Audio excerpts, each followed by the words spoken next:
This is letter to self. Repeat after me. Nah, but thank you, man. I'm okay, but I appreciate it. No, I don't drink anymore. You see how easy that is? I'm not trying to put you down, but I need you to understand these words, these phrases are in your vocabulary. It's so funny to think that right now, as you sit and write this isn't a far out claim or a seemingly difficult task or feat to overcome. You never stop at just one, and as soon as the alcohol hits your lips, it begins to run, it begins to sprint, and if you haven't picked up on it by now, it's probably going to win, so just say no.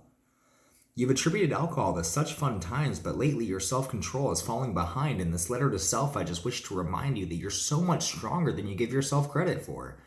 We've been here too many times before. When your addict mind only seems to ignore all the triggers, the signs, the mistakes, I implore you to open your eyes. Say it with me once more. No. It may not be the end all to everything. What you may see is surface level to me, but internally a tug of war begins to awake a little part of me I pushed so far down by no mistake, you best believe.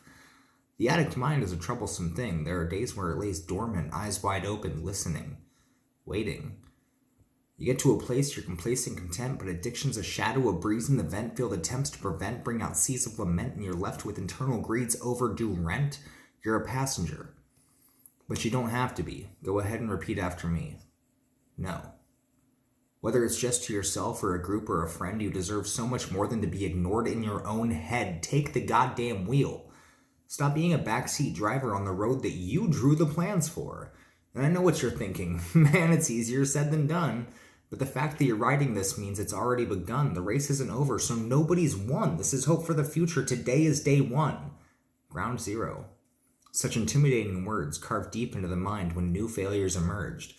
When time is used to sway perception, used against you as a weapon, when self-destruct becomes repeated lessons, the impact never seems to lessen. When we face head-on our own transgressions, we can clean the slate of lasting impressions we left on ourselves as permanent marks when fuck it took the place of our hearts. I know it's never fun to restart. You don't have to tell me that. I've spent too many days lying awake questioning where I went wrong. I spent years building progress on top of faulty foundations. The problem with distorted mental architecture is that it always falls. That is the one thing I can always put faith in. So do with this poem what you will. You can burn it, forget it, or use it to fill up a place you've forgotten from far long ago, but just say it with me one more time. No.